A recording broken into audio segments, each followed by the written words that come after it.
समांतर श्रेणी प्रश्नावली 5.3 का क्वेश्चन नंबर 3 का 6।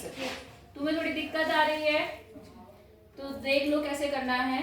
सबसे पहले जो आपको दिया हुआ है उसका हम फॉर्मूला लगाएंगे, या तो एन दिया होगा या एस एन दिया होगा। यहाँ पर क्या दिया है? S N. तो आप एस एन मतलब एन पदों के योगफल का क्या निकालेंगे?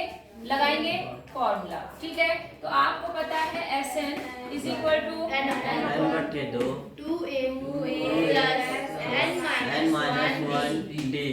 इतना आपको समझ में आ गया जी? ठीक है, अब यहाँ पे एस एन की वैल्यू दे रखी, कितनी दे रखी? वो 90। एन आपको निकालना है 2a, तो 2 into 2 हो गया, प्लस एन आपको निकालना है और डी कितना है आपका? 8। ठीक है, अब यहाँ कितना हो गया? n/2, यहाँ पर कितना हो गया? 4 प्लस n-1 इंटू 8। समझ गए कि नहीं समझे? अब देखो एक चीज कर सकते हैं, चाहे तो आप इसको इसके अंदर गुणा करो और संख्याएं जो है उन्हें जोड़ लो और चर वाला जो है उसे अलग रख दो। ठीक है, या एक काम हो सकता है, इन दोनों में कुछ कॉमन है। क्या कॉमन है?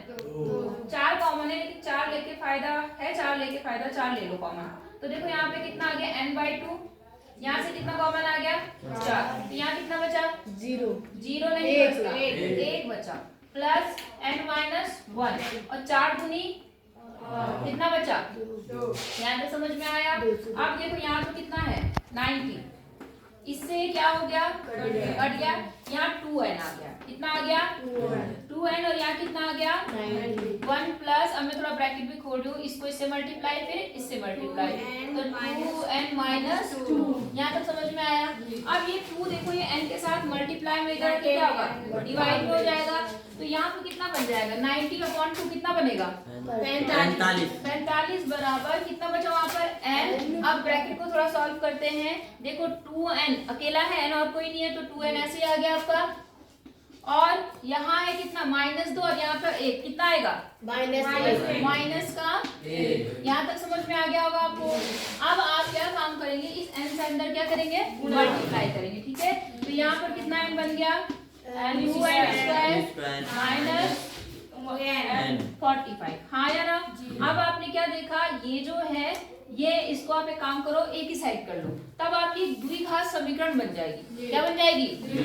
वैसे तो मैंने द्विघात समीकरण को सॉल्व करने की भी आपको कई विधियां बता रखी है। पिछले एक्सरसाइज में आपके पास बहुत सारी मेथड थे या नहीं थे? जी। तो उनमें से आपको जो ठीक लगे आप कर सकते हो, लेकिन मुझे सबसे अच्छी एक विधि जो है गुणनखंड विधि लगती है, तो आप गुणनखंड विधि का प्रयोग ज्यादा करो तो आपके लिए अच्छा है।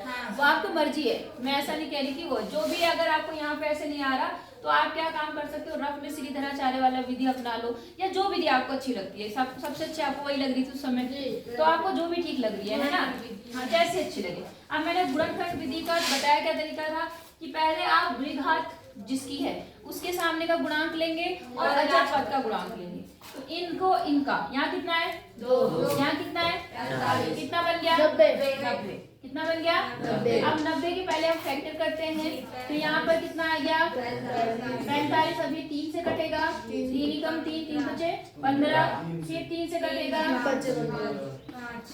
5 5। ठीक है, अब आपको क्या काम करना पड़ता है, आप इस चिन्ह को देखते हैं, याद आया? इस चिन्ह को देखते हैं, इनमें से ऐसे जोड़े बनाते हैं जो घटाने पर जो यहाँ गुणांक है वो दे दे। यहाँ कितना है? 1। तो यहाँ पर घटाने पर कितना आना चाहिए? 1 आना चाहिए। अब देखते हैं कौन सा बन सकता है। 10 में से 9 में। हाँ चलो ये भी है। अगर गलती से आपने ये ले लिया होता तो यहाँ कितना था? 6 और यहाँ कितना था? 5 किया 15। 6 में से 15 मतलब 15 में से 6 माइनस करोगे तो कितना आता बताओ? 9 आता।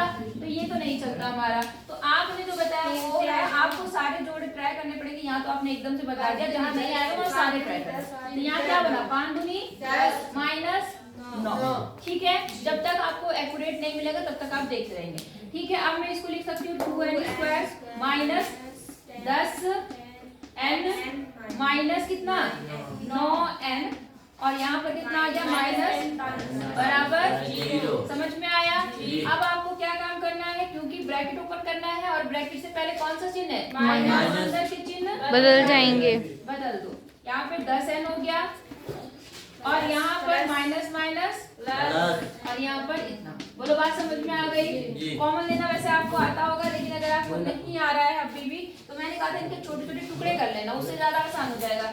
जैसे 2n माइनस 5 दूनी 10n हो गया। और यहाँ पर क्या हो सकता है, 3 तिया 9, और यहाँ पर कितना होगा 45 के ये बनेंगे 3 गुणा 3 गुणा 5। अगर आपको डायरेक्ट आता है आप डायरेक्ट ले सकते हैं। बात समझ में आ गई नहीं आई? अब देखो इसमें से कॉमन, इसमें से कॉमन, इसमें आप क्या क्या कॉमन देखते हैं, 2 और n, 2 और n, तो 2n आपने बाहर ले लिया, अंदर क्या बचा n माइनस 5। ठीक है। अब इसमें से लेंगे, यहाँ प्लस चिन्ह है, क्या है यहाँ पर 3 या 9, तो यहाँ पर और भी कुछ है, एक और है, 3 है, मतलब 9 और यहाँ क्या बचा n माइनस 5। मैंने कहा था अगर दोनों ब्रैकेट में एक जैसी चीज आती है इसका मतलब आपकी कैलकुलेशन सही है। अब आप क्या करो, इनको एक साथ ले लो, तो n माइनस 5 एक ब्रैकेट में आ गया और 2n प्लस 9 एक ब्रैकेट में। प्लस 9। कोई बात समझ में आ गई? अब यदि एक बार आप इसको 0 लेंगे, एक बार इसको 0 लेंगे, ये मिटा दो, ये तब कितना होगा देखो यहाँ पर, इफ मतलब यदि n माइनस 5 बराबर क्या है 0, तो n बराबर कितना आ गया 5। अब लेना तो दोनों को पड़ेगा, इफ 2n प्लस 9 बराबर 0, ये प्लस का है, इधर आके क्या हो जाएगा माइनस 9 और ये गुणा इधर आके क्या होगा। अब देखो n एक संख्या है, n क्या है, पदों की संख्या है ना, 1 2 3, क्या वो माइनस में हो सकती है? नहीं होगी, और खासकर वो एक कंप्लीट नंबर होता है, तो इसलिए ये वाला मान क्या होगा, अमान्य होगा, और n की वैल्यू कितनी आ गई 5। समझ में आया नहीं आया?